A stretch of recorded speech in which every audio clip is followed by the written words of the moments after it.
नमस्ते दोस्तों, स्वागत है आपका हमारे चैनल पर, जहां हम लाते हैं आपके लिए दुनिया की सबसे दिलचस्प और प्रेरणादायक कहानियां। भारत के पहले प्रधानमंत्री जवाहरलाल नेहरू, जिनका नाम सुनते ही स्वतंत्र भारत की शुरुआत की याद आती है।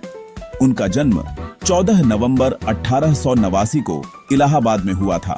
वे एक संपन्न परिवार से थे। उनके पिता मोतीलाल नेहरू इलाहाबाद के मशहूर वकील थे और उनकी मां का नाम स्वरूप रानी था। बचपन से ही नेहरू का जीवन एक अलग स्तर का था। उन्हें हर वह सुविधा मिली जो उस समय बहुत कम लोगों को मिलती थी। लेकिन इस आरामदायक जीवन के बावजूद उनके भीतर एक बेचैनी थी, कुछ बड़ा करने की, कुछ ऐसा जो सिर्फ उनके लिए नहीं बल्कि पूरे देश के लिए हो। नेहरू की पढ़ाई लिखाई बहुत खास रही। उन्होंने देहरादून के एक स्कूल से शुरुआती शिक्षा ली और फिर इंग्लैंड के हैरो स्कूल भेज दिए गए। वहां से उन्होंने कैम्ब्रिज विश्वविद्यालय से प्राकृतिक विज्ञान की पढ़ाई की। इसके बाद वे बैरिस्टर बनने के लिए लंदन के इनर टेम्पल गए। उस समय भारत गुलाम था और इंग्लैंड की ऐशो आराम भरी जिंदगी जीने के बावजूद उनके दिल में अपने देश की पीड़ा हमेशा रहती थी। भारत लौटने के बाद उन्होंने कुछ समय वकालत की, लेकिन जल्द ही उन्हें समझ में आ गया कि असली मकसद कुछ और है। तभी उनकी मुलाकात हुई महात्मा गांधी से। गांधी जी के विचारों और उनके सत्याग्रह आंदोलन ने नेहरू को गहराई से प्रभावित किया। यहीं से उनकी जिंदगी का असली सफर शुरू हुआ। वे आजादी की लड़ाई में कूद पड़े। नेहरू ने भारत के स्वतंत्रता आंदोलन में कई महत्वपूर्ण भूमिकाएं निभाईं। वे इंडियन नेशनल कांग्रेस के अध्यक्ष भी बने और गांधी जी के साथ कंधे से कंधा मिलाकर लड़े।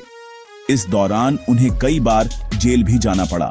उन्होंने जेल में रहकर बहुत सारी किताबें पढ़ी और लिखी। उनकी मशहूर किताब डिस्कवरी ऑफ इंडिया और ग्लिम्पसेस ऑफ वर्ल्ड हिस्ट्री इसी दौर में लिखी गईं। यह किताबें आज भी पढ़ने वालों को प्रेरित करती हैं और उनके विचारों को समझने का अवसर देती हैं। नेहरू का विजन सिर्फ स्वतंत्रता तक सीमित नहीं था। वे एक आधुनिक भारत का सपना देखते थे, जहां विज्ञान, तकनीक, शिक्षा और उद्योग सबका विकास हो। वे मानते थे कि एक राष्ट्र तभी मजबूत हो सकता है जब उसका भविष्य यानी उसके बच्चे मजबूत हों। इसी वजह से वे बच्चों के प्रिय नेता बने और उन्हें चाचा नेहरू कहा जाने लगा। उनकी जयंती 14 नवंबर हर साल बाल दिवस के रूप में मनाई जाती है। प्रधानमंत्री बनने के बाद उन्होंने भारत के लिए कई बड़े फैसले लिए। उन्होंने पंचवर्षीय योजनाएं शुरू की ताकि उद्योग, कृषि और विज्ञान को बढ़ावा मिल सके। उनके समय में ही IITs और एम्स जैसे संस्थान स्थापित हुए। यह संस्थान आज भी भारत की प्रगति की रीढ़ बने हुए हैं। विदेश नीति के क्षेत्र में भी नेहरू का योगदान कम नहीं था। उन्होंने गुटनिरपेक्ष आंदोलन यानी नॉन अलाइंड मूवमेंट की शुरुआत की। इसका मकसद यह था कि भारत किसी एक महाशक्ति के पक्ष में खड़ा न होकर स्वतंत्र नीति अपनाए। शीत युद्ध के समय जब पूरी दुनिया अमेरिका और सोवियत संघ के दो हिस्सों में बटी हुई थी, तब भारत ने अपनी अलग पहचान बनाई। नेहरू का जीवन आसान नहीं रहा। उन्होंने 1962 के चीन युद्ध जैसी हार का दर्द भी झेला। यह उनके लिए बहुत बड़ा झटका था, लेकिन इसके बावजूद वे देश के लिए काम करते रहे। उनकी सोच थी कि असफलताएं हमें और मजबूत बनाती हैं और आगे बढ़ने का रास्ता दिखाती हैं।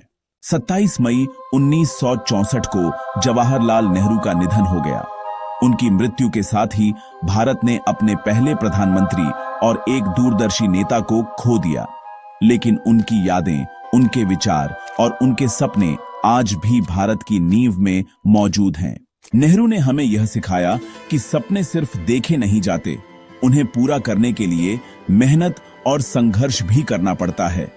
उन्होंने दिखाया कि एक राष्ट्र का भविष्य तभी उज्जवल होगा जब उसका ध्यान बच्चों, शिक्षा और आधुनिक सोच पर होगा। दोस्तों, जवाहरलाल नेहरू की कहानी हमें यह संदेश देती है कि सच्चा नेता वही है जो अपने लोगों के भविष्य के बारे में सोचे और देश के लिए हर कठिनाई झेलने को तैयार रहे। अगर आपको यह कहानी पसंद आई हो तो कृपया हमारे चैनल को सब्सक्राइब करें, वीडियो को लाइक और शेयर करें। अगली बार हम फिर मिलेंगे एक और प्रेरणादायक कहानी के साथ।